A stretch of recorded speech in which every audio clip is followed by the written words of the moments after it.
Dear friends, 17th VPSC series में topic प्रस्तावना को लेकर मेंस की दृष्टि से हम उपस्थित हैं और देखेंगे इसमें कि मेंस के पॉइंट ऑफ व्यू से जो प्रियम्बल के फ्रेमिंग है वो क्या क्या हो सकता है। इनफैक्ट उन चीज़ों पे हम बात करेंगे। सो नाउ आप मेरे साथ पेन और पेज लेके बैठे ताकि आप इस टॉपिक को और अच्छे से समझ पाए और मेरे साथ आप लिखते चले। ये टोटली मेंस के पॉइंट ऑफ व्यू से होने वाला है सेशन। सो आप इसको अच्छे से एनालाइज करेंगे और इसके थीम को समझेंगे कि यहाँ से क्वेश्चंस चाहे यूपीएससी हो या वीपीएससी हो, यहाँ से क्वेश्चंस डिटेल्ड में पूछे जाते हैं। इनफैक्ट आपको भारतीय राज्य व्यवस्था की मैं बात करूँ, इंडियन पॉलिटी, तो उसकी समझ काफ़ी इंटीग्रेटेड होना चाहिए, खासकर गवर्नेंस को लेकर। और जो बेयर एक्ट्स हैं, भारत का संविधान है, कॉन्स्टिट्यूशन ऑफ इंडिया, तो ये सब चीज़ें एक साथ मिलकर जो एक तरह से कहेंगे कि वो भारतीय राज्य व्यवस्था के संदर्भ में काफ़ी कुछ चीज़ें जो हैं वो संदर्भित करता है। सो बेसिकली जब आप पॉलिटी क्वेश्चंस को देखेंगे देन आपको समझ में आएगा कि काफ़ी इंटीग्रेटेड फॉर्म में उसको लिखा जाता है। सो नाउ अब वो स्टार्ट करते हैं। बीपीएससी मेंस के लिए मैं टॉपिक प्रस्तावना मैंने चूज किया है। इनफैक्ट इन पे डिटेल्ड एनालिसिस करेंगे और समझेंगे इस चीज़ों को, और आप पैशंस बना के रखिए, पूरी चीज़ों को डिटेल में समझ के हम लोग फिर निकलते जाएंगे। कुछ कुछ पॉइंट्स यहाँ पे देखेंगे जो प्रीलिम्स ऑफ पॉइंट के व्यू से भी, चूँकि यहाँ से बहुत सारे कंसेप्ट मिलेंगे, आपको फैक्ट्स मिलेंगे जिसको समझना बहुत ही महत्वपूर्ण हो जाता है। आप सिविल सर्विसेज के स्टूडेंट है, मीन्स यूपीएससी, या फिर अभी आप मेंस देने के लिए यदि आप प्रिपरेशन कर रहे हैं तो आपके लिए तो काफ़ी इम्पॉर्टेंट सेशन होने वाला है। सो बेसिकली आप मेरे साथ, मैं अगेन बोलूँगा कि आप पेज और पेन को लेकर बैठे ताकि जो आप टाइम यहाँ पे दे रहे हैं उसको आप बेहतर रूप में यूटिलाइज कर पाए। ओके, सो हम बात करते हैं भारत का संविधान। ये ओरिजिनल कॉन्स्टिट्यूशन ऑफ इंडिया का पेजेस हैं। आप देखेंगे यहाँ पे भारत का संविधान। तो सबसे पहले हम उद्देशिका को एक बार समझ लेते हैं और पढ़ लेते हैं, देन आफ्टर इसके डिटेल पे चर्चा करेंगे। भारत का संविधान: हम भारत के लोग भारत को एक संपूर्ण प्रभुत्व संपन्न समाजवादी पंथ निरपेक्ष लोकतंत्रात्मक गणराज्य बनाने के लिए तथा उसके समस्त नागरिकों को सामाजिक, आर्थिक और राजनीतिक न्याय, विचार, अभिव्यक्ति, विश्वास, धर्म और उपासना की स्वतंत्रता, प्रतिष्ठा और अवसर की समता प्राप्त करने के लिए तथा उन सब में व्यक्ति की गरिमा, राष्ट्र की एकता और अखंडता सुनिश्चित करने वाली बंधुता बढ़ाने के लिए दृढ़ संकल्प होकर अपनी इस संविधान सभा में आज तारीख 26 नवंबर 1949 ईस्वी मिति मार्गशीर्ष शुक्ल सप्तमी संवत 2006 विक्रमी को एतद द्वारा हम संविधान को अंगीकृत, अधिनियमित और आत्मार्पित करते हैं। ये भारतीय संविधान की जो प्रस्तावना है वो एक तरह से भारतीय संविधान का इसको हम शीर्षक कहेंगे, क्योंकि जितने भी जो भारतीय संविधान के सार तत्व है वो सब कुछ इसके संदर्भ में शामिल किया गया है, जिससे आप भारतीय संविधान के स्वरूप को, उसकी विशेषता को और उसके उद्देश्य को आप समझ पाएंगे कि किसी भी देश का जो संविधान होता है वो उसकी प्रस्तावना में संदर्भित होता है और प्रस्तावना से उस देश के संविधान का आकलन किया जा सकता है। सो बेसिकली अगर बात किया जाए तो पीटी के क्वेश्चंस तो आपको जैसे आपको प्रियम्बल अब पूरी तरह से रिमेंबर होना चाहिए। देन आफ्टर आप देखेंगे कि क्वेश्चंस जो है वो यहाँ से क्रम को लेकर, जैसे संपूर्ण प्रभुत्व संपन्न समाजवादी पंथ निरपेक्ष लोकतंत्रात्मक गणराज्य, ओके, तो यही आ जाएगा क्रम से सजाने के लिए। इनफैक्ट ये क्वेश्चन पूछा भी गया है। अगर जस्टिस की बात की जाए, जस्टिस, तो जस्टिस यहाँ पे देखेंगे सामाजिक, आर्थिक और राजनीतिक न्याय, यानी कि 3 जस्टिस की बात की जा रही है, तो आप इसको भी याद रखेंगे। इसके अलावा जो फ्रीडम है, ओके, यहाँ स्वतंत्रता दिया गया है, विचार, अभिव्यक्ति, विश्वास, धर्म और उपासना की स्वतंत्रता, तो यहाँ से भी पीटी क्वेश्चंस बन सकते हैं।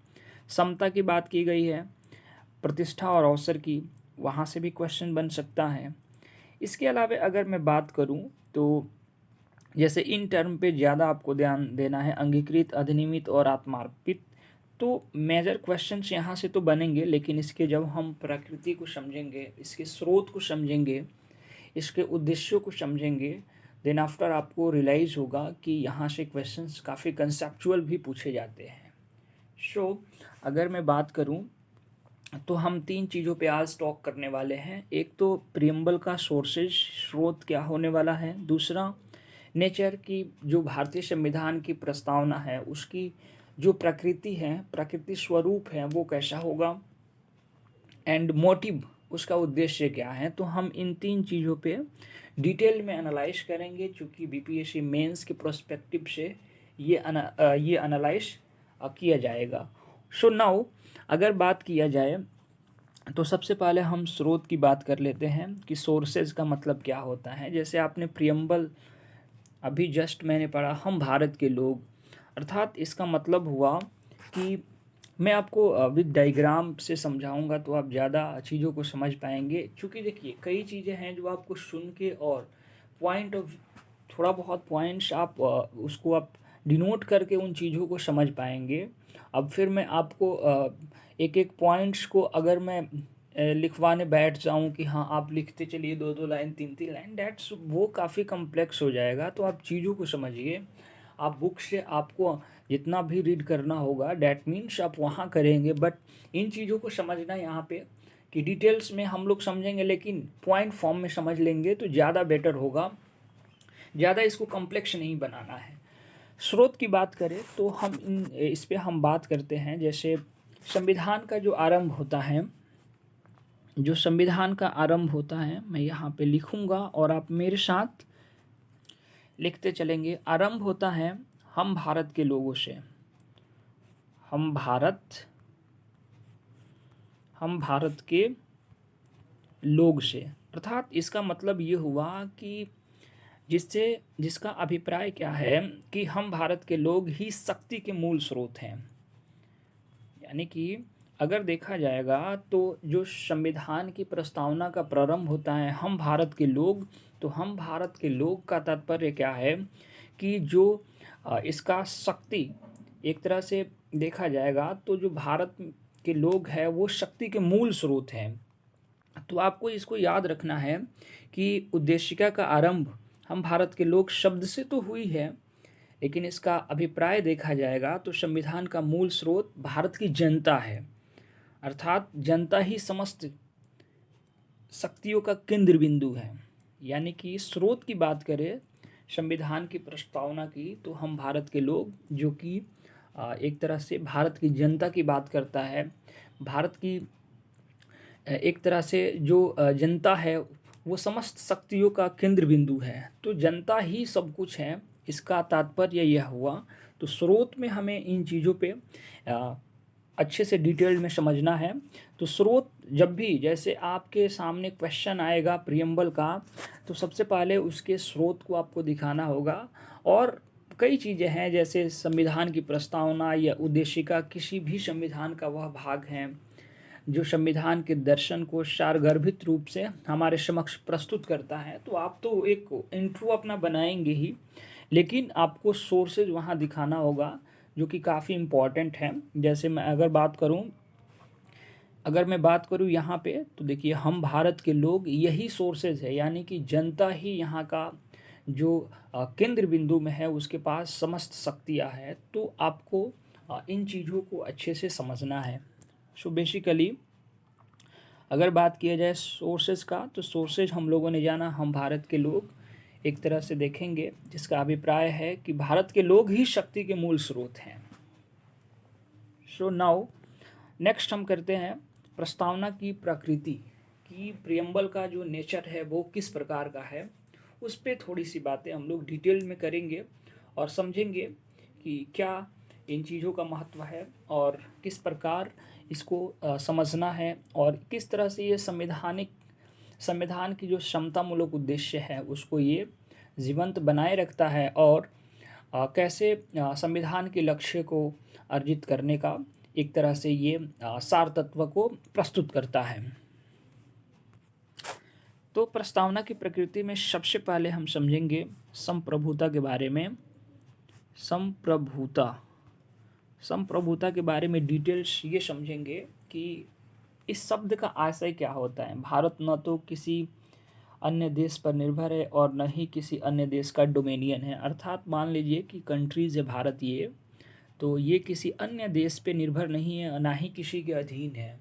इसका तात्पर्य यह हुआ कि इसके ऊपर कोई शक्ति नहीं है, इसके ऊपर कोई शक्ति नहीं है, ये पूरी तरह से स्वाधीन है, यानी कि स्वाधीनता है, स्वयं के अधीन है। इसके ऊपर कोई भी किसी भी प्रकार की बाह्य शक्तियाँ जो है वो एक तरह से नियंत्रण नहीं करती है।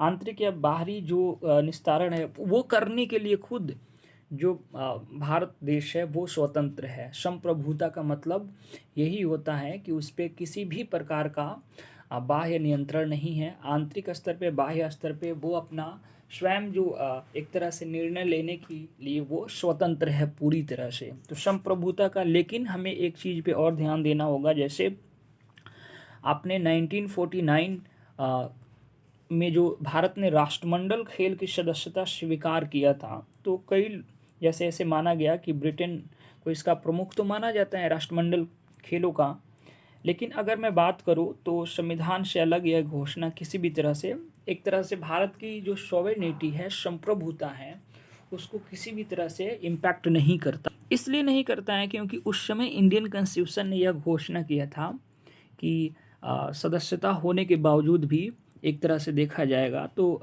वो संप्रभुता को प्रभावित नहीं करता है। तो हमें पहला एक प्रकृति में ये जानना है कि जो संपूर्ण प्रभुत्व संपन्न है, अर्थात संप्रभुता की बात की जा रही है, यानी कि आंतरिक स्तर पे और बाह्य स्तर पे राष्ट्र स्वयं के निर्णय लेने के लिए स्वतंत्र है। इस पे किसी अन्य कंट्रीज़ का, किसी अन्य राष्ट्र का डोमेनियन यानी एक तरह से डोमेनियन नहीं है। और दूसरी चीज़ें, कोई अन्य बाह्य शक्ति इस पे कार्य नहीं कर रही है। इसका मतलब हुआ कि वो राष्ट्र एक तरह से संप्रभुता का प्रतीक है और संपूर्ण प्रभुत्व संपन्न रूप से है।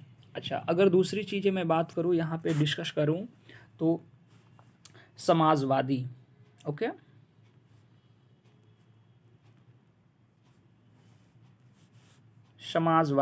समाजवादी शब्द का तात्पर्य क्या है। जैसे समाजवादी शब्द को कब जोड़ा गया, तो समाजवादी शब्द को 42nd जो अमेंडमेंट हुआ था, कॉन्स्टिट्यूशन अमेंडमेंट हुआ था 1976 में। ओके, तो इस तरह से इसको जोड़ा गया था। बट ये डीपीएसपी के अधीन एक तरह से देखेंगे तो लक्षण देखने को मिलता है डीपीएसपी के अधीन, यानी कि जो राज्य के नीति निर्देशक तत्व है उसके रूप में जब हम देखते हैं तो समाजवादी लक्षण वहाँ मौजूद दिखाई पड़ता है। बट इसको कब जोड़ा गया था आपको याद रखना है, 42nd अमेंडमेंट 1976। अगर हम बात करें तो समाजवादी शब्द, यही आपको लिखना भी है, समाजवादी शब्द मूल संविधान में उल्लेखित नहीं है। मूल संविधान का मतलब क्या हुआ कि जब संविधान को लागू किया गया 26 जनवरी 1950 को, उस समय क्या क्या प्रावधान था उसी को बोला जाएगा कि मूल संविधान के अंतर्गत वो आता है। लेकिन जैसे ही अमेंडमेंट स्टार्ट हुआ, जैसे 1951 के अमेंडमेंट से पहला अमेंडमेंट जो हुआ, तो वहाँ से हम चीज़ों को देखते हैं कि कौन से भारतीय राज्य व्यवस्था में एक तरह से उसको जोड़ा गया। और ख़ासकर हम उन चीज़ों पे ही बात करने का प्रयास भी करेंगे। तो एक तो आपको ये जानना है कि समाजवाद शब्द जो है वो मूल संविधान का हिस्सा नहीं है, बल्कि इसको 42nd अमेंडमेंट 1976 के तहत इसको जोड़ा गया था। अगर समाजवाद की अवधारणा पे बात किया जाए तो भारतीय जो एक तरह से मैं बात करूँ तो भारत का जो समाजवाद है वो पूरी तरह से डेमोक्रेटिक सोशलिज्म है, जो कि लोकतांत्रिक समाजवाद की अवधारणा है। और ये अवधारणा जवाहरलाल नेहरू के अवधारणा पर आधारित है। तो इस एक तरह से देखा जाएगा तो जो लोकतांत्रिक समाजवाद है, जो डेमोक्रेटिक सोशलिज्म है खासकर, वो मिश्रित अर्थव्यवस्था में आस्था भी रखता है, जैसे जहाँ सार्वजनिक एवं निजी क्षेत्र का अस्तित्व साथ साथ होता है। तो समाजवाद में बेसिकली हमें कितने पॉइंट्स लिखने हैं? Prelim mains of point view से आप पूरी डिटेल्स कितना लिख पाएंगे? अगर मान लीजिए कि आपके सामने बहुत सारे, जैसे इसको 100 शब्दों में लिखना हो तो आप 2-3 ही लाइन लिखेंगे। हाँ, इसमें 4-5 पॉइंट फॉर्म बना सकते हैं अगर पूरा डिटेल में आपसे, अगर मान लीजिए कि पूछा जा रहा है 38 मार्क्स का, तो और भी तो सेक्शन है हमें, तो इसमें आप 3-3 4-4 पॉइंट्स लिखते हुए आप आगे बढ़ते जाएंगे। अब यहाँ पे पूरी तरह से समाजवाद को पूरी डेप्थ में नहीं समझा देना है 2 पेज में, तो वो आपसे एग्जामिनर नहीं पूछ रहा है कि समाजवाद, हाँ समाजवाद पे जब क्वेश्चन हो स्पेशली तो आप वहाँ लिखेंगे। लेकिन जब प्रियम्बल की बात किया जाएगा तो डैट मीन्स कि प्रियम्बल में आपको कई सारे और भी जो है वो एक तरह से नेचर मिलेंगे, उस पर भी आपको लिखना होगा। सब पे 2-2 3-3 पॉइंट्स जो इम्पोर्टेंट्स है उसको लिख के देखिए। एक जब भी आप लिखेंगे तो उसमें बात की जाती है कि जैसे मान लीजिए कि 250 शब्दों में या फिर 150 शब्दों में या फिर 100 शब्दों में, तो इसका मतलब ये नहीं हुआ कि हमें 100 शब्द ही कंप्लीट करना है। Okay, you got my point. हम ऐसे भी तो कर सकते हैं, हम अगर प्रेजेंटेशन अगर मेरा अच्छा है तो हम उसको 80 वर्ड्स में भी अच्छे से प्रेजेंट कर पाएंगे। बट हम ये चीज़ें जस्ट लाइक हम ये करेंगे कि डैट मीन्स कि वो चीज़ें उस एग्जामिनर के सामने जाए तो उनको समझ में आए, वो रियलाइज़ हो कि हाँ पॉइंट्स जो है वो पूरी तरह से क्लियर है। हमें गोल गोल नहीं घुमाना है एक ही चीज़ को कि बार बार लिख रहे हैं अलग अलग पैरा से, तो डैट मीन्स वो कहीं ना कहीं डाइवर्ट भी करता है, तो एग्जामिनर उसको पढ़ता भी नहीं है, वो कट कर देगा। तो डैट मीन्स उन चीज़ों को समझना बहुत ही इम्पॉर्टेंट है। सो बेसिकली अगर बात किया जाए तो समाजवाद। ओके, नेक्स्ट अगर हम बात करें तो पंथ निरपेक्ष। पंथ निरपेक्ष, पंथ निरपेक्ष, पंथ निरपेक्ष यानी कि यह भी मूल संविधान में उल्लेखनीय नहीं था। तो आप तो पॉइंट पहला यही बनाएंगे कि मूल संविधान में उल्लेख नहीं, मूल संविधान में उल्लेख नहीं, बल्कि इसको भी जो 42 यानी कि 42nd जो अमेंडमेंट हुआ था 1976 के द्वारा, इसको जोड़ा गया था इस शब्द को। इस संकल्पना का क्या तात्पर्य है? यह भी एक प्रकार की सामाजिक व्यवस्था है जिसमें धर्म और राजनीति को पृथक करना है। तो डैट मीन्स जैसे मान लीजिए कि कोई भी किसी भी प्रकार की धार्मिक क्रियाकलाप होता है तो या फिर उनकी जो मान्यताएं है उसकी आलोचना नहीं की जाएगी। अर्थात एक अगर देखा जाए तो राजनीतिक संदर्भ में पंथ निरपेक्ष सरकार और धर्म को दूसरे से अलग रखने वाली संकल्पना है। डैट मीन्स इसका जो मेन मोटिव है, पंथ निरपेक्ष का अभिप्राय हुआ सरकार और धर्म को दूसरे से अलग रखने वाली संकल्पना, जिसमें न धर्मों का समर्थन है, न विरोध है, न उसके प्रति उदासीनता की स्थिति पाई जाती है। तो डैट मीन्स न्यूट्रल, एक तरह से देखेंगे तो न्यूट्रल। सो बेसिकली पंथ निरपेक्ष में आपको 3-4 पॉइंट्स ये जरूर याद रखने हैं। अगला लेते हैं हम लोग लोकतंत्र। तो लोकतंत्र में भी आप 3 से 4 पॉइंट्स लिख के आप आगे बढ़ेंगे। लोकतंत्र की संकल्पना शासन के, एक तरह से जनता के शासन पर आधारित है। तो आप वो लिख सकते हैं कि जो लोकतंत्र की अवधारणा है वो जनता के शासन पर आधारित है, यानी कि जनता जिसका चयन करेगा वो यहाँ पे शासन करेगा, अन्यथा उसको हटाया भी जा सकता है जनता के द्वारा। इसीलिए हम भारत के लोग का मतलब क्या हुआ कि जो मेन केंद्रीय बिंदु है, जनता की जो शक्तियाँ हैं एक तरह से देखेंगे, वो एक तरह से जो भारत के जो लोग हैं वो शक्ति का मूल स्रोत हैं, तो जनता के शासन। दूसरी चीज़ें लिख सकते हैं कि भारत में जो जनता है अपने द्वारा निर्वाचित प्रतिनिधियों के माध्यम से, अब इसको आप ना स्प्रीड भी कर सकते हैं, राइट। जैसे भारतीय लोकतंत्र की प्रवृत्ति कैसी होनी चाहिए? सुरक्षात्मक होनी चाहिए। जैसे भारतीय संविधान अधिकारों का और जो जस्टिस है, न्याय की बात करता है, तो आपको सुरक्षा मुहैया कराया जाए किस प्रकार से, वही तो संवैधानिक मूल्य है। तो उसको भी आप यहाँ पे जोड़ सकते हैं। जैसे मान लीजिए कि नागरिकों को जो अधिकार दिए गए हैं वो राज्य के विरुद्ध है। इसका मतलब ये हुआ कि एक तरह से देखेंगे तो जो अधिकार और जो स्वतंत्रता आपको दी गई है, लेकिन आप पे प्रतिबंधित स्वतंत्रता है। यानी कि ऐसा नहीं है कि अब हम घर से निकल रहे हैं और फिर जो जो शब्दावली आ रहा है, जैसे मान लीजिए कि आप किसी भी प्रकार का जो मन में आ रहा है वो बोलते नहीं, नहीं ऐसा नहीं। आपको शब्द सीमा भी पे भी ध्यान देना होगा।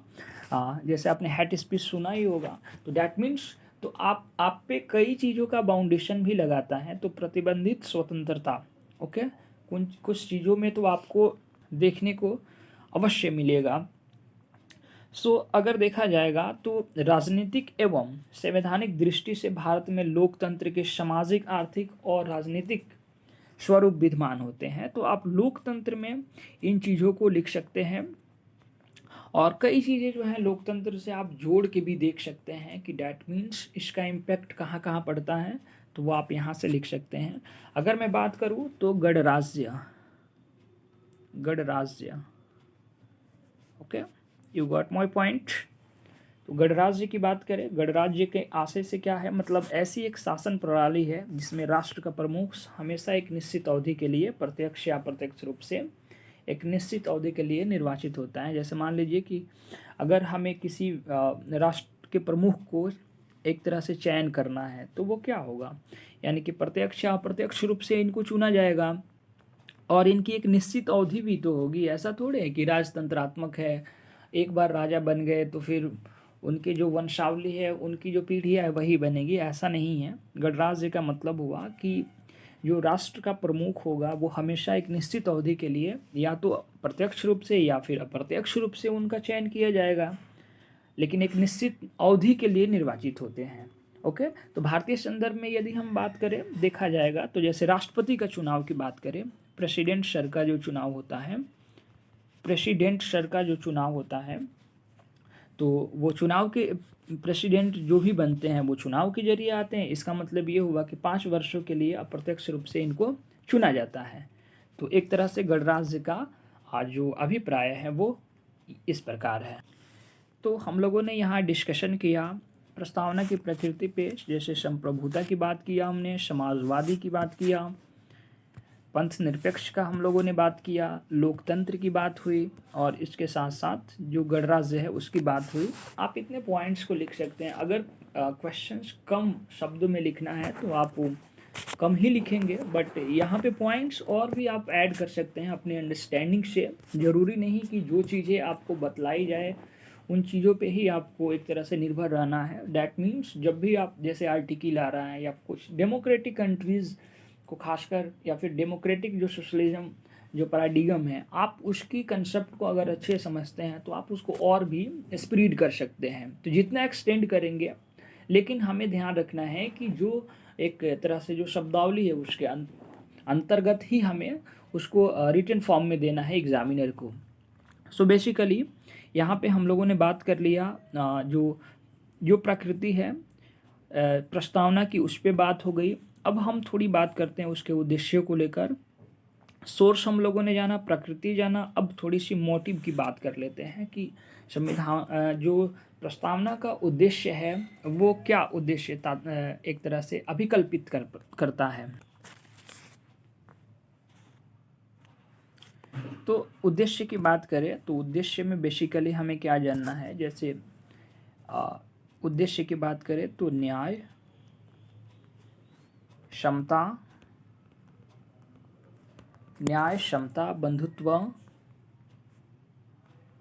बंधुत्व एवं राष्ट्र की एकता और अखंडता।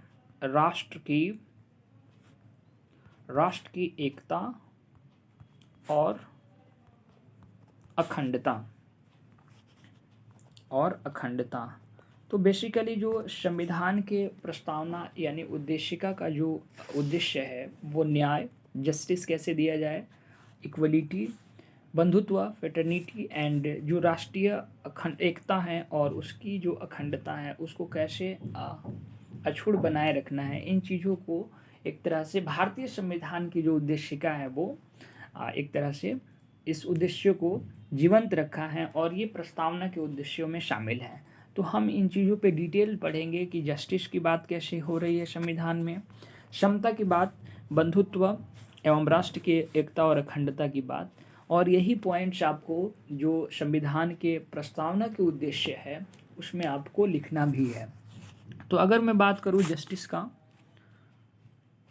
का फ्रेंड्स, आप चैनल पे यदि नए हैं तो आप वीडियोस को सब्सक्राइब शेयर भी कर सकते हैं, क्योंकि मेंस के लिए यहाँ पे तो डिटेल कई टॉपिक्स का करेंगे हम लोग, PYQs का भी एनालाइज करेंगे, लेकिन साथ साथ UPSC के लिए जो PYQ सेशन है वो डेली बेसिस पे चलता है, तो आप वहाँ से भी देख सकते हैं। इसके अलावा मैं खासकर अगर UPSC प्रीलिम्स एग्जामिनेशन आप दे रहे हैं तो उसके लिए बहुत सारे इम्पोर्टेंट्स जो पॉइंट्स हैं जैसे योजना को लेकर, तो वो मैं सोर्सेज आपको दिखाऊंगा विथ प्रूफ 2025 4 एग्जामिनेशन से कि कहाँ से क्वेश्चंस पिक हो रहे हैं। तो आप नए हैं तो आप ज़रूर इस चैनल को फॉलो कर सकते हैं। सो नाउ अगर न्याय की बात करें तो प्रस्तावना में न्याय 3 रूपों में एक तरह से शामिल होता है। भारतीय संविधान की प्रस्तावना में न्याय को संदर्भित 3 रूपों में किया गया है। खासकर देखें तो सामाजिक,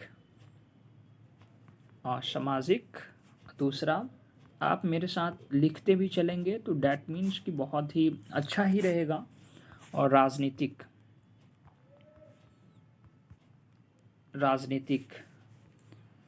न्याय के संदर्भ में, जस्टिस के संदर्भ में हमें 3 चीज़ों पे स्पेशली जो है वो फोकस करना है, सामाजिक, आर्थिक और राजनीतिक।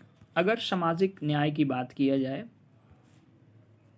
सामाजिक न्याय यानी कि सोशल जस्टिस की बात हो रही है, तो सामाजिक न्याय की अवधारणा का मतलब है कि हर व्यक्ति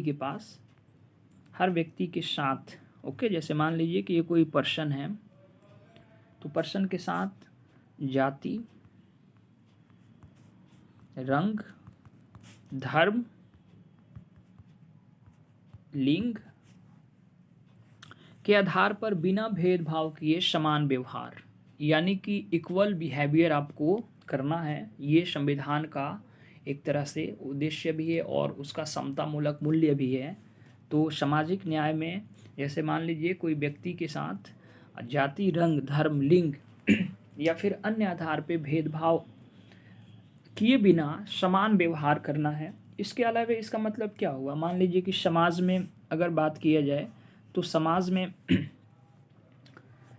में किसी विशेष वर्ग विशेष के लिए विशेषाधिकारों की अनुपस्थिति और अनुसूचित जनजाति और अन्य पिछड़े वर्ग तथा महिलाओं की स्थिति में सुधार। जब देश की अगर देखा जाएगा तो महिलाओं, वुमेंस की अगर बात किया जाए वुमेंस की, तो इसमें जो जैसे वुमेंस एम्पावरमेंट्स की हम बात करते हैं या वुमेंस को जब हम इक्वलिटी के संदर्भ में लेते हैं, डैट मीन्स क्या हुआ कि हम सोशल जस्टिस की बात करते हैं, तो हमें इन चीज़ों पे याद देना है। जैसे विशेषाधिकार की अनुपस्थिति, ये तो क्वेश्चंस पूछा ही गया है डायरेक्ट सोशल जस्टिस को लेकर, प्रीलिम्स का ये क्वेश्चन है। PYQ जब आप सॉल्व करेंगे तो आपको मिलेगा वहाँ पे कि सामाजिक न्याय का अभिप्राय क्या है। तो विशेषाधिकारों की अनुपस्थिति, जब विशेषाधिकार की अनुपस्थिति रहेगा तो आप ये समझिए कि एक तरह से समान व्यवहार करने से ही एक तरह से न्याय संदर्भित होगा। तो इन चीज़ों को आपको याद रखना है सामाजिक न्याय में। अच्छा, दूसरी बात किया जाए तो आर्थिक न्याय की हम बात कर लेते हैं। आर्थिक न्याय का मतलब क्या हुआ कि जैसे मान लीजिए कि आर्थिक कारणों के आधार पे किसी भी व्यक्ति से भेदभाव नहीं किया जाएगा। जैसे मान लीजिए कि संपदा को लेकर, आय व संपत्ति को लेकर, आय व संपत्ति मतलब इसका मेन जो मोटिव है संपदा, आय व संपत्ति की असमानता को दूर करना भी है। जैसे मान लीजिए कि सामाजिक न्याय और आर्थिक न्याय का मिला जुला रूप एक तरह से देखेंगे तो अनुपाती न्याय भी होता है, या फिर अनुपाती न्याय भी एक तरह से परिलक्षित करता है। सो बेसिकली आर्थिक न्याय का मतलब हुआ कि संपत्ति, आय और जो संपदा है उसके रेफरेंस में बातें की जा रही है कि कैसे हमें इसका मिला जुला रूप देखने को मिलता है। तो आर्थिक न्याय में इन चीज़ों को आपको ज़रूर लिखना है। अगर राजनीतिक न्याय की बात किया जाए तो राजनीतिक न्याय का मतलब क्या हुआ? राजनीतिक न्याय का अर्थ है कि हर व्यक्ति को, जैसे मान लीजिए कि समान राजनीतिक प्राप्त हो, जितने भी व्यक्ति हैं सबको पार्टिसिपेशन मिले राजनीतिक व्यवस्था में, चाहे वो मान लीजिए राजनीतिक दफ्तरों में प्रवेश की बात हो या फिर गवर्नमेंट तक पहुंचने की बात हो, तो सभी जितने भी ये विभिन्न प्रकार के वर्ग हैं उन सबको मिले, यानी हर व्यक्ति को एक तरह से देखा जाएगा तो राजनीतिक जो अधिकार है वो प्राप्त होना चाहिए। जैसे अगर बात किया जाए सामाजिक और आर्थिक और राजनीतिक न्याय, तो ये कहाँ से एक तरह से देखेंगे तो इन तत्वों को कहाँ से शामिल किया गया है, तो डैट मीन्स ये आपको याद रखना है कि ये एक तरह से 1917 का जो रूसी क्रांति हुआ है वहाँ से इसको लिया गया है। तो डैट मीन्स कुछ कुछ फैक्ट्स भी आपको समझते चलना है, और ये आप लिखेंगे तो थोड़ा इम्पैक्ट डालेगा एग्जामिनर पर। कि अब स्वतंत्रता की बात कर लेते हैं। जस्ट वेट, थोड़ी सी डिसमैच हो गया। स्वतंत्रता की बात कर लेते हैं। स्वतंत्रता का मतलब क्या हुआ कि व्यक्ति विकास के अवसर को प्रस्तुत करना, अर्थात हम देखें कि लोगों की गतिविधियों की जो एक तरह से रोक टोक है उसकी अनुपस्थिति को रिप्रेजेंट करना। जैसे संविधान की जब प्रस्तावना को देखा जाता है तो इसमें आप देखेंगे यहाँ पे अभिव्यक्ति, विचार, विश्वास, धर्म और उपासना की स्वतंत्रता। इसका मतलब ये हुआ कि इसके हनन पे आप सीधे जुडिशियरी में जा सकते हैं। ओके, जैसे शासन के 3 अंग होते हैं, मैं आपको बता दूं, जुडिशियरी, एग्जीक्यूटिव एंड लेजिस्लेटिव। तो न्यायपालिका की मैं बात कर रहा हूँ, तो न्याय हमेशा आपके लिए ओपन है। आप वहाँ जाएंगे तो आपको ज़रूर आपके अधिकारों के लिए जो भी जो वहाँ पे प्रावधान है वो आपके साथ होगा, और जो भी आपको सुरक्षा है वहाँ से मिलेगा। तो डैट मीन्स अगर स्वतंत्रता की बात किया जाएगा तो स्वतंत्रता में जैसे प्रस्तावना में इन रूपों में देखा जा सकता है।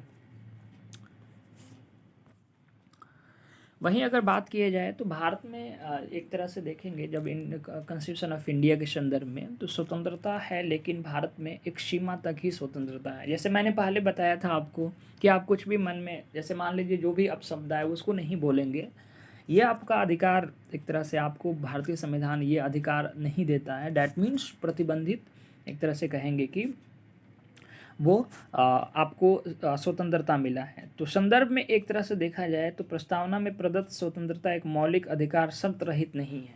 तो आपको ये जरूर याद रखना है। ये पॉइंट्स एग्जामिनेशन के पॉइंट ऑफ व्यू से काफ़ी इंपॉर्टेंट हो जाता है, खासकर यूपीएससी सिविल सर्विसेज के एग्जाम में इस तरह के पीटी क्वेश्चंस बन जाते हैं। अगर बात किया जाए समता, स्वतंत्रता और बंधुत्व के आदर्श कहाँ से लिए गए हैं, तो वो फ्रांस की क्रांति से लिया गया है, आपको याद रखना है। जैसे अभी हम लोगों ने देखा वहाँ पे सामाजिक, आर्थिक और राजनीतिक न्याय की अवधारणा रूसी क्रांति 1970 से, लेकिन अगर समता की बात किया जा रहा है, स्वतंत्रता की बात किया जा रहा है, बंधुत्व के आदर्श, तो वो डेफिनेटली फ्रांसीसी क्रांति से लिया गया है 1789। तो ये कुछ फैक्ट्स भी आपको याद रखने होंगे। ओके, अच्छा, नेक्स्ट बात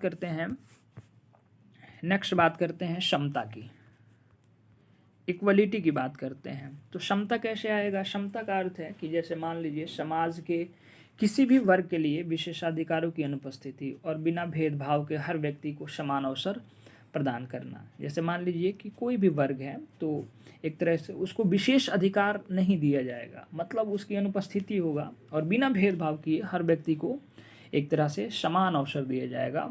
इक्वल अपॉर्चुनिटी की बात की जाती है। जैसे भारत की संविधान की जो प्रस्तावना है वो हर नागरिक को, यहाँ पे मैं नागरिक की बात कर रहा हूँ। ओके, अच्छा, कई ऐसे आर्टिकल है जहाँ पे नागरिक और व्यक्ति भी संदर्भित हैं, तो मैं आपको बताऊँगा कि नागरिक और व्यक्ति में क्या डिफरेंसेज है। उसको उस पर फुल एक डिटेल बनाया जाएगा, उस पर वीडियोज़ बनेगा। इनफैक्ट आप उन चीज़ों को भी और बेहतर से समझ पाएंगे कि नागरिक। तो खैर आपको यहाँ जानना है कि जो नागरिकों की स्थिति है उसकी अवसर की समता प्रदान करती है। तो कहीं ना कहीं इस उपबंध में, चाहे वो अगर हम बात करें तो 3 आयाम इसमें ज़रूर शामिल है, नागरिक, राजनीतिक और आर्थिक। ओके, सो बेसिकली अगर देखा जाएगा तो मौलिक अधिकारों में अगर हम देखेंगे तो समता की बात करता है, तो समता का अधिकार आप देखेंगे 14 से लेकर 18 के संदर्भ में दी गई है। तो आप यहाँ से 14, 15, 16, 17, 18 को भी आप यहाँ पे पॉइंट फॉर्म में लिख सकते हैं। सो बेसिकली आपको ज़रूर जैसे समता के रेफरेंस में आपको ये 3-4 पॉइंट्स ज़रूर वहाँ पे लिखना है। अगर मैं बात करूँ बंधुत्व का, बंधुत्व, गॉट माय पॉइंट। बंधुत्व की बात करें तो बंधुत्व का अर्थ क्या है? भाईचारे की भावना, भाईचारे की भावना। और भारतीय संस्कृति का तो ये अंश ही रहा है कि संस्कार जो है वो एक तरह से हमारे मूल तत्वों में निहित भी होते हैं कि जैसे भारतीय संस्कृति जितना जीवंत है वर्तमान संदर्भ में अन्य वैश्विक पटल पे उतनी संस्कृतियां जो है वो जीवंत नहीं हैं। और बंधुत्व एक तरह से हम भाईचारे की भावना को जो प्रदर्शित करते हैं यहाँ पे, तो वो चीज़ें काफ़ी एक तरह से उत्कृष्ट भी बनाता है भारतीय राष्ट्र को। तो एक तरह से देखेंगे जैसे संविधान एकल नागरिकता के तंत्र के साथ साथ भाईचारे की भावना को भी प्रोत्साहित करता है। जैसे अगर बात करें कि आप जब फंडामेंटल ड्यूटीज़ आप देखेंगे, फंडामेंटल ड्यूटीज़ 51A में, तो डैट मीन्स वहाँ पे आपको ज़रूर मिलेगा जैसे नागरिकों का यह कर्तव्य होगा कि वह धार्मिक, भाषाई, क्षेत्रीय अथवा वर्ग डाइवर्सिटी से ऊपर उठकर आपसी भाईचारे और सौहार्द की भावना को प्रोत्साहित करे। तो इन चीज़ों को भी आपको ज़रूर यहाँ पे मेंशन करना है। जैसे बंधुत्व की बात करें तो बंधुत्व भी मूल संविधान का हिस्सा नहीं था। और जस्ट वेट, सॉरी, बंधुत्व की अगर बात करें तो बंधुत्व में 2 चीज़ों पे हमें ज़रूर ध्यान देना है। बंधुत्व पे हमें 2 ध्यान देना है। बंधुत्व जैसे मैंने अभी बोला जस्ट मिस्टेक हो गया था कि वो संविधान का उल्लेख नहीं है। इसमें 2 चीज़ों को देखना है, जैसे जो देश की एकता है, देश की एकता है, और दूसरी चीज़ हमें देखना है अखंडता को, अखंडता को। तो जो अखंडता शब्द है वो मूल संविधान में नहीं था, उसको जोड़ा गया था 42nd अमेंडमेंट 1976 में। ओके, तो जैसे मान लीजिए कि व्यक्ति का सम्मान है या फिर देश की एकता को कैसे बनाना है, अखंडता को कैसे बनाना है, तो यह क्या है? सब बंधुत्व के परिरक्षण को सुनिश्चित करता है। तो डैट मीन्स, तो बंधुत्व की अवधारणा को आप इस तरह से भी देख सकते हैं, देश की एकता और अखंडता को जब एक साथ हम एक तरह से कोरिलेट करके पढ़ते हैं, इसका मतलब क्या हुआ कि जो राष्ट्रीय अखंडता के दोनों जो पक्ष हैं, एक तरह से मनोवैज्ञानिक पक्ष की बात करें या फिर जो सीमाएं हैं, वो एक तरह से दोनों आयाम इसमें शामिल होते हैं। जैसे भारतीय संविधान का अनुच्छेद 1 क्या कहता है? आर्टिकल 1 की बात करें तो आर्टिकल 1 कहता है कि राज्यों के संघ के रूप में किया गया है। भारत अर्थात राज्यों का संघ है। डैट मीन्स ये हुआ कि इस बात से स्पष्ट है कि राज्यों को संघ से अलग होने का अधिकार नहीं है। अगर मान लीजिए कि स्टेट है और ये अपना प्यारा भारत है, तो डैट मीन्स यहाँ पे किसी भी प्रकार का बात नहीं की गई कि राज्य जो है वो अलग होंगे एक तरह से संघ से। तो ये भी एक तरह से बंधुत्व की, देश की एकता और अखंडता को संदर्भित करता है। सो बेसिकली हमने ये जाना कि एक तरह से अगर मैं बात करूं तो जो संविधान के सोर्सेज हैं, जो संविधान के नेचर है और उद्देश्य है। देखिए, जब भी प्रियम्बल से क्वेश्चन आएगा तो इन तत्वों को लिखना होगा। अब डिपेंड करता है क्वेश्चंस किस परिलक्ष्य में आपसे पूछा जा रहा है। अगर आलोचना पे पूछा जाएगा तो आपको आलोचना के रूप में भी संदर्भित करता है। अब कुछ हम चीज़ों पे बात करेंगे, खासकर एक और टर्मोलॉजी को लेकर कि क्या प्रस्तावना संविधान का भाग है। तो आप एक हेडिंग बना सकते हैं, क्या प्रस्तावना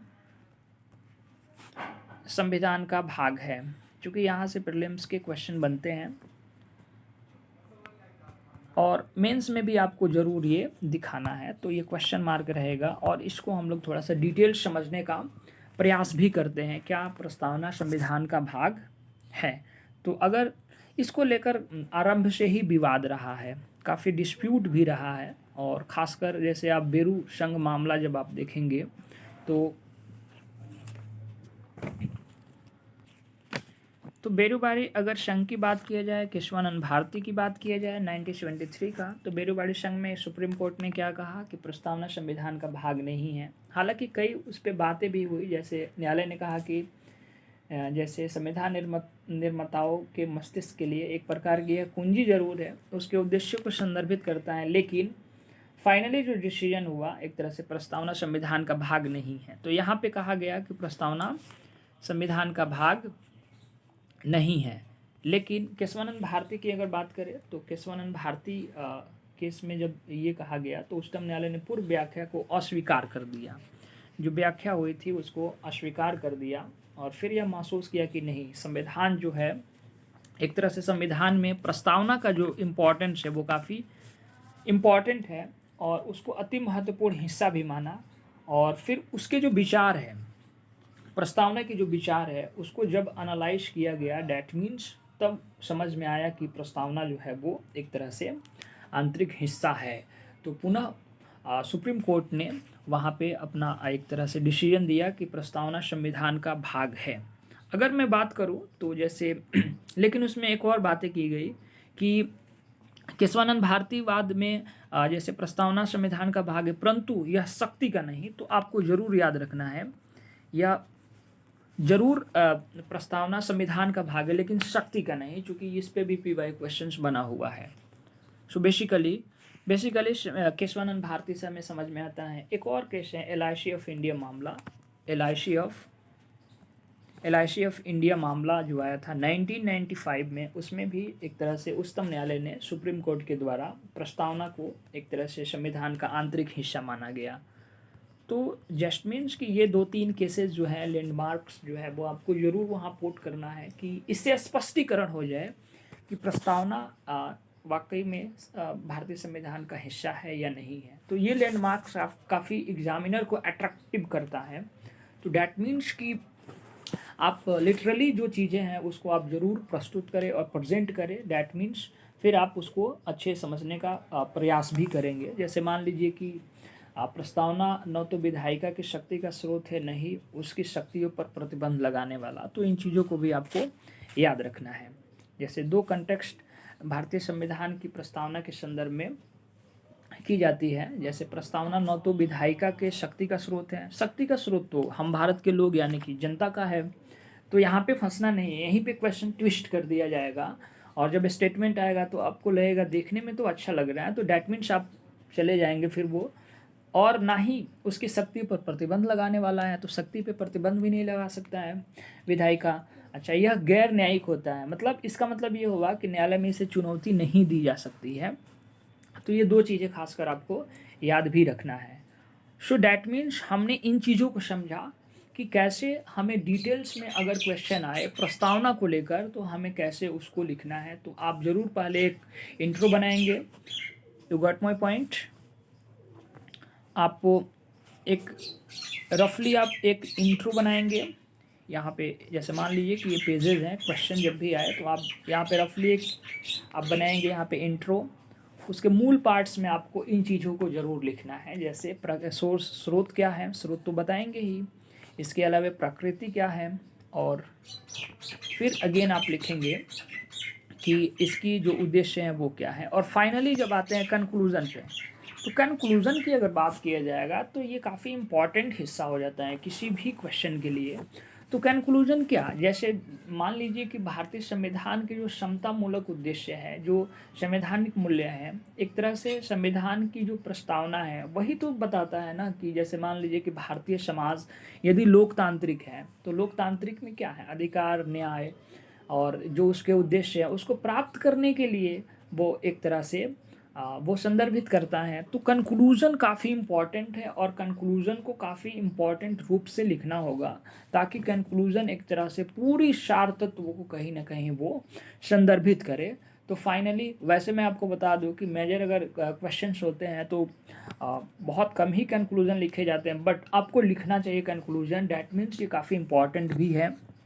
तो बेसिकली आप कंक्लूजन इन्हीं सारे तत्वों को मिलाकर आप एक अच्छा कंक्लूजन जो है वो आप लिख सकते हैं। निष्कर्ष इज़ वेरी इंपॉर्टेंट। सो आप बेसिकली जितने भी आपने ऊपर के उपरोक्त जितने भी आपने डिटेल्स देखा वहाँ से आप एक अपना स्पेशली बनाएंगे कंक्लूजन, जिससे कि लगे कि हाँ आपने जो ऊपर बताया उससे संविधान की जो प्रस्तावना है वो एक तरह से किन किन उद्देश्यों को, किन किन लक्ष्यों को प्राप्ति करने में सहायक है। सो आई होपफुली आपको फ्रेंड्स, आई होप वो आपको ये सेशन अच्छा लगा होगा। आप वीडियोस को लाइक एंड सब्सक्राइब और शेयर ज़रूर करेंगे, और एक बार ज़रूर आप वीडियोस को पोस्ट करके देखेंगे, समझने का आप प्रयास करेंगे, तो डैट मीन्स कि बहुत सारे आपको यहाँ से थीम मिलेंगे जो कि काफ़ी इम्पॉर्टेंट रोल भी आपके एग्जामिनेशन के लिए निभाएगा। सो बेसिकली जो भी कैंडिडेट्स बीपीएससी मेंस 17th का दे रहे हैं, उनके लिए प्रियम्बल का ये सेक्शन बहुत ही इम्पॉर्टेंट है, और मुझे नहीं लगता है कि इसके बियॉन्ड में और भी डेप्थ जाने की आवश्यकता है। Otherwise you have to be decide. आप फ्रीडम है आपके पास, आप कहीं से भी जा सकते हैं, कुछ भी कर सकते हैं, बट इतनी चीज़ें मुझे लगता है कि प्रियम्बल से इनफ है, और इन चीज़ों को करना जो है वो काफ़ी, हाँ, आप एक ज़रूर वो आलोचना वाला पक्ष है, आप उसको देख सकते हैं। सो बेसिकली बीपीएससी मेंस के लिए जो एक टॉपिक मैंने डिस्कस किया, आई होप ये अभी कंप्लीट हुआ, और नेक्स्ट भी टॉपिक बनेगा, खासकर जो संविधान के निर्माण की प्रक्रिया है, विशेषताएं, स्वरूप हैं। इसके अलावा मैं बात करूँ तो संविधानवाद की बात किया जाएगा, या फिर फंडामेंटल राइट्स, उसके डिस्ट्रीब्यूशन को लेकर, उसके सिग्निफिकेंस को लेकर। तो कई ऐसे टॉपिक हैं जिस पे बहुत सारे वीडियोस बनेंगे, और आप अपनी प्रिपरेशन को आप होपफुली डेडिकेट करें। और टाइमिंग आप देखिए, बीपीएससी पता नहीं कब तक इसका शेड्यूल जारी करेगा कि मेंस की एग्जामिनेशन कब तक हो, बट आपको एनी कंडीशन आपको यूटिलाइज करना है, और पूरी तरह से फोकस, और आप लिखने का प्रयास करें। आप पर डे 3 या 4 क्वेश्चन लिखने का ज़रूर प्रयास करें, और सबसे इम्पॉर्टेंट है PYQ की थीम को समझना। सो बेसिकली आप PYQ थीम को समझें और क्वेश्चंस को फिर लिखने का प्रयास करें, और सबसे इम्पॉर्टेंट कि उसकी असेसमेंट ज़रूर कराएं। और यदि आपने अगर कहीं पे लिया हुआ है मेंस आंसर राइटिंग प्रोग्राम्स को लेकर, तो डैट मीन्स कि वो बेटर ऑप्शन है। So dear friends, thanks for this session, और best of luck for your examination. और यूपीएससी के लिए तो अपना अलग टॉपिक चलता ही है, तो उस पर बहुत सारे टॉपिक्स भी आएंगे। जैसे अभी एक एग्जामिनेशन हुई है यूपीएससी का, जो जियो कंबाइंड साइंटिस्ट का हुआ है, प्रीलिम्स का एग्जामिनेशन, उसमें जीएस के सेक्शंस को देखेंगे हम लोग, काफ़ी इंपॉर्टेंट वो सेशन है। तो जस्ट इसके बाद वो आएगा, कुछ क्वेश्चंस को लेकर आएंगे, जो एक हमें जो है वो डायरेक्शन देगा कि यूपीएससी यहाँ पे एक तरह से वो थिंक डेवलप कर रहा है। सो होपफुली आप वीडियोज़ को ज़रूर शेयर करेंगे, लाइक करेंगे। Okay, thank you.